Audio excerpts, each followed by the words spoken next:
what I'm doing is I have for one course, Digital Anthropology, a project about a problem analysis involving digital technologies. Basically, what I would like to explore with you, just like talk about the topic, is social media usage and the connection between digital reality or the digital world and our real life.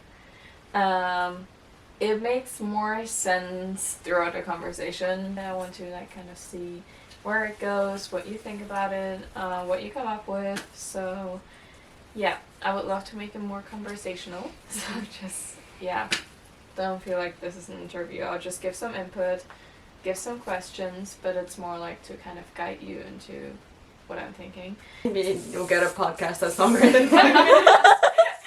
I am afraid my podcast will be like 2 hours or something. Hey Siri, 30-minute timer. 30 minutes. Still. Yeah, sometimes I get like overwhelmed by social media and especially communication on social media. Like in situations like it usually happens when I'm already tired and stressed, so like already in like that kind of mental state. But when I have like a lot of unanswered messages or my friends have like when I see that my friend has like sent me like a lot of TikToks or a lot of memes on Instagram or whatever, and there just like seems to be so much, and I feel like this. Like, because there is a social expectation that you will answer when somebody texts you, and then I feel like this pressure, and it's just like, I hate it so much, and then I just want to like throw my phone out the window and be like, no, I can't do it. Yeah. And in reality, it is not a big deal. It's just like text messages that you have to reply to, but it feels so overwhelming. Yeah. And in that moment, I really do, like, I did wish that like all of these people that do have like access to me and access to my time and attention, like that they didn't. Yeah. Like I was like, maybe it's not good that like that one girl I went to the same elementary school with, who is now also here, that like she can reach me at any given time, although we don't talk that often. We're not that good friends, but she can theoretically reach me at all times. And it does get like really overwhelming in situations. There's also this expectation of being reachable all the time. Like, I'd already told all of my friends, like, if I don't reply to you in a while, like, even weeks sometimes, but, like, if I do not reply to you, it's not because of you, it's just because I don't have the space right now to reply. And I want to take my time to, like, put energy and effort into the conversation, not just quickly reply something. Like, because I don't like to do that. So, yeah, that's at least what I do, but I feel like there's still like this pressure of like you have to reply, you have to be available at all times. Yeah, available. Always have to be afraid that people will be like offended if you don't reply immediately, and it's like, if it's something important you can call me, and if not it can wait, and I don't have to answer you within a few minutes. And there's always like, oh, I saw that she was active on Messenger, but she, like, sometimes I do get it. I feel like the other side of that is like, especially if it becomes like a trend of, you know, a friend not answering at all, you can feel like emotionally rejected or abandoned, because like you are making the effort to talk to them. You are like thinking like, hey, I want to, you know, talk to you, I want to have a conversation. Like, in a way, like texting, like, you know, consecutively for a time, like, it is in a way almost spending time together. Not really, but like it's the closest thing to like spending time together besides like FaceTime maybe.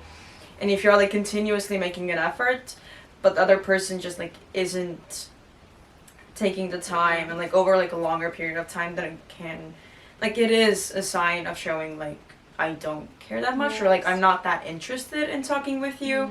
And I feel like that can, like, I understand why people, and I, you know, sometimes I do it as well, like I do feel like emotionally abandoned at that point. It's like, I thought we were friends. Talk to me, please. Yeah, it's like to a certain degree, I feel like that, because I have, for example, one friend who were like, I was really close to, and then I moved, and then we didn't see each other because it was high school, and then I moved to another country, so here I am, and you only can keep contact online. And like, even though with most of my friends, especially from high school, I don't really talk to that often, but then there's like one friend who I was very close to, who basically like if I do message, like I get a reply maybe in a week, but rather like longer than that.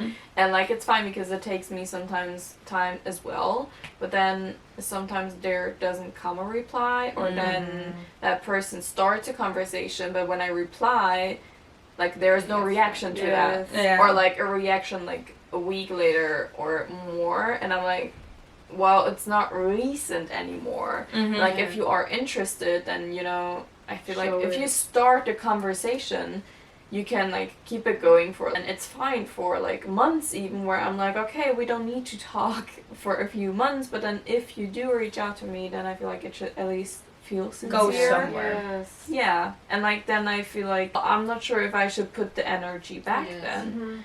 And if you don't have time, it's fine, but you can just explain it. Yeah, you can always be like, hey, I'm busy right now. Or text you tomorrow. Yes, or you can also reply a week later, but then just say, hey, I'm sorry, I didn't have the time, I was stressed, and then it's fine, but just then... It's like, girl, where were you? And then you also like know what's going on in their lives, and that is already a conversation. And that already makes you feel closer to them. It takes a lot more, and like also because it also depends on the relationship with the person that you're talking to. Yeah. Because like some people, if it's a stronger bond, anxious attachment style can like create like manic episodes for the person who's not getting replied to.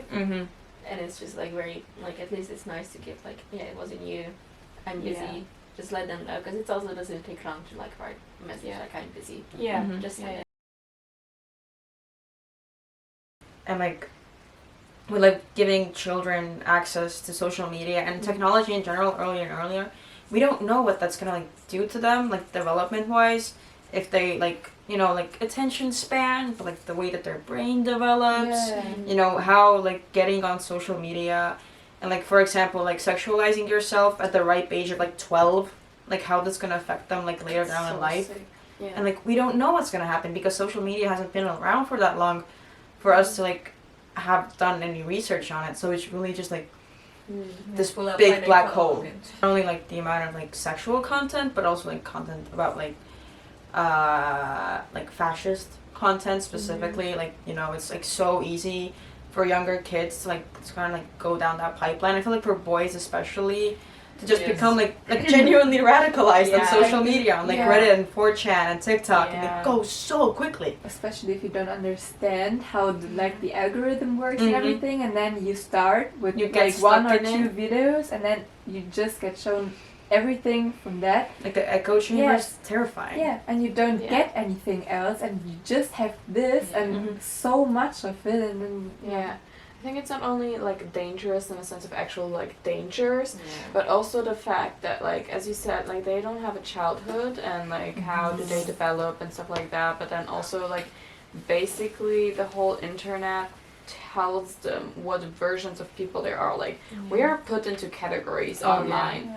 And then when people, like, children see, like, okay, there are those girls, there are those guys, there are, like, this types of people, and those aesthetics, aesthetics are such a huge thing. And then basically the whole internet tells you what's right, what's wrong, what's weird, what's normal, and then it also changes constantly. So it's unattainable. You have to adapt, and then who are you actually? Like that is something that I'm asking myself right now. I am 19. I started social media when I was maybe like, I don't know, 15, where I actually like engaged with social media, and I'm already like very much questioning myself in the sense of, okay, what is it that I actually want, and what is it that like you lose a sense of identity. Yeah, definitely. It reminds me of the fact that like when I was younger, that was like when my first relationship, which was with another woman, and then at that time it was the same time that TikTok became really big. But throughout those months, basically, where I was in that relationship and TikTok happened, I just got so deep into gay TikTok, and my whole self kind of adapted to that idea of like, okay, on TikTok I see gay people, they dress like this, they talk like that, they behave like this, And then I really... They drink iced oat milk latte. Okay, but trying to connect that to something that makes sense. No, I just think, like, I mean, I was 15 or 16, around that time. So, like, puberty hit hard. First love hit hard. It was gay. So that's something else as well. I love how you're gonna submit this. Yeah, it was very intense, let's put it that way. And I just think, like, how social media, like, without social media, it wouldn't have such a big influence on me, because I would just be like, okay, I'm in a relationship, like, cool. But through social media, it kind of gave me, like, a role that I was supposed to play in that sense, and, like, what is expected. And then also connecting that to, like, the fact that it's about sexuality, which is, like, something, like, and everybody owns in some way, and, like, it's a very individual thing, but then kind of saying, like, oh, because of your sexuality, you're like, pushed into that category, and then everything is just blanked out, and you're, like, all that people see, like, okay, she's gay. And then that's kind of where you adapt, and then especially because social media kind of got me into that hole as well. Like, I didn't see any other perspectives. Like, I didn't see my artist side, which could also have been an aesthetic that I could have been pushed into, and then I would... You could have been, like, walking around with a paintbrush on you at all times. That could have been me. It could have like, been. a cigarette behind your ear, but, like, no, I don't smoke. It's a metaphor. It influences, basically, of who you want to be, more or less, in that moment, at least, or who you think you are. Yeah. Which is also something that I would like to connect in the sense of, like, manifestation, which was also, like, a big thing. And kind of the idea of, like, consuming all that and, like, who you want to be and become, which is also very much materialized, because so much of that manifestation is about money and cars and houses and career and stuff like that. Social status. Yeah, basically. What I think is interesting about that is when, of course, there's this question of, like, do you, like, you know, you want to participate in some form of, maybe, like, a trend, or maybe, like, you want to become something, have, or maybe acquire even, like, a piece of identity, such as, like, the label of an artist, right? But what I think about, like, whenever that somehow ties in with social media is when people have done it, and they have, like, you know, participated in a trend, for example, and they take on that identity, and they're like, okay, this is who I am, this is how I dress, you know, these are the kind of words that I use, yada yada yada, and then the trend passes, and then a couple years later, they make fun of it, and they're like, oh my god, that was so cringe when I did that, like, that was so weird when I thought I was this and that, and then a couple years passes, and that same cycle repeats, so people never actually acquire, like, a permanent sense of self, and that to me is, like, to me, like, saying you're an artist even though you haven't made art in a while, like, that is, to me, still better, almost, because it's still something permanent. It's still, like, it still shows that even if it doesn't necessarily need to happen every single day, and it becomes a more permanent part of your identity, and then it actually helps you know who you are, even maybe if you have times of, like, no inspiration where you don't actively partake in that, but you still value it as a part of yourself for a longer period of time, and you don't act like a hermit crab, like, every couple of years you grow, like, you you know, throw off an old shell and, like, become a new person, and then make fun of the person you used to be. Like, okay, but when will you ever truly, like, know who you are or be happy with who you are? Yeah, definitely. It's kind of, like, also an identity that you create for yourself. And not based on, like, other opinions. In that sense, not based on external, like, influences, like, trends. Yeah. So it does make sense, definitely. Like, it just comes from within. Like, from a really, like, a sense of, like, I do enjoy that. Like, I like doing this. I feel like this is me. And I do it for me. Yeah. What I also find really interesting is that whole self-development thing of, like, being that girl, for example, where I'm like, I think the intention isn't bad in the sense of becoming your best self. I think that's kind of what everyone somewhat tries to do, which I don't think like itself is bad. Like the way it is good. Yeah, but then the way it's like portrayed and how to do that and stuff like that is like it's very generalized, and you're not materialized gonna get as your well. best version if you do it the same way as other people do, because you're your own person. And even though you perceive yourself in like social groups and like you have a social identity as well, like it's not gonna change your personal identity. Like you're gonna think of yourself as a group, and if you want to belong to the it girl group, you're gonna feel like that, but you also have to focus on your personal stuff, not only the social way you perceive yourself. Yeah, I feel like there's like a, like with the the thing that like all the like becoming something and like the self-improvement is so generalized.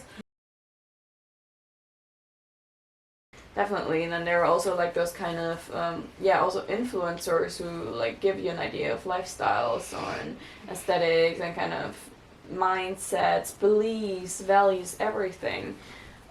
Where you feel like, okay, like I know that I do agree, for example, with certain like things that they do and say and think, but then it's still hard for me to like differentiate. And then okay, they think this and they live a life like that, then because they believe the same thing, is it this kind of life that I want? And then you just get pushed into that, and then sometimes I do get a bit concerned about me misunderstanding other people's lives, and also then making comparisons with my life or other people's lives. It's very selective. And I also think about like, because sometimes I catch myself and be like, oh my god, they have such a great life, they do this and that, and they go there, and it's very performative as well. If you have questions about your own life, it's good to get advice from others, and you can find that in social media, or to find lifestyles that you want to follow, but it's something you really have to find in yourself, in my opinion. It's more like you watch people follow a path and you want to follow the same path that they do because they succeeded in it and they feel so much better about themselves, or they got whatever goal they were reaching for, but maybe that path doesn't really work for you, or you get the feeling that you do it just because you watch it.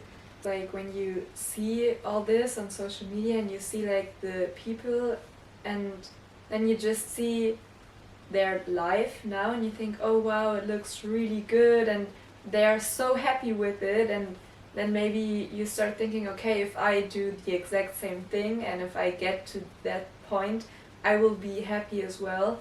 But just because it's good for them, it doesn't mean that it's the same for you.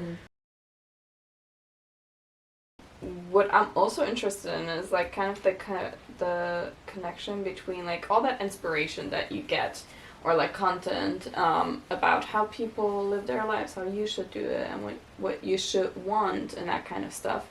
How that is connected to like what do you actually do to achieve that? Like, do you just watch but then you do something completely different? I think when you're doing something passively, so also like watching TV is kind of a similar thing, but you're just watching, and so you don't do anything proactively. So then I feel a bit, so it's really easy to spend time like that, and then you realize it's been, I don't know, 30 minutes or an hour or something like that, and then you have other things to do but you haven't done anything, just being this passive consumer of this content.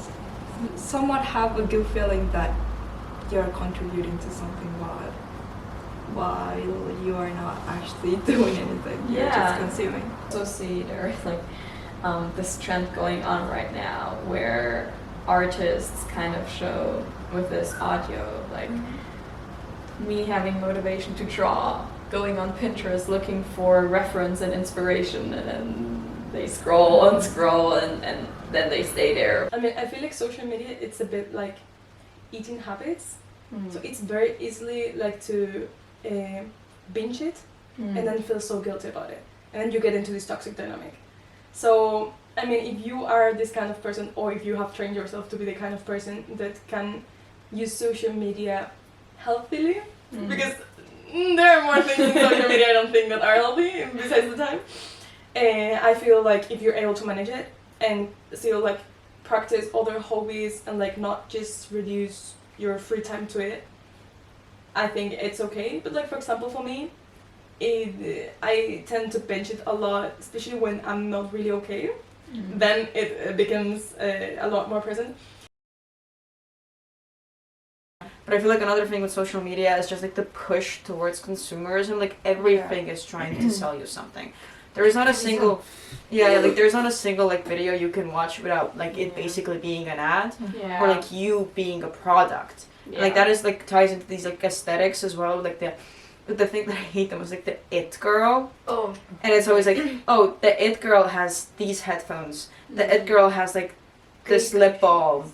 You know, these slippers. These, you know, the Apple, like the big headphones. Whatever. They're also expensive. They're all expensive and they change so quickly. So like if you want to be like this it girl and like look you're like look so good and have your life together and be amazing and be like it. And you have to keep buying stuff.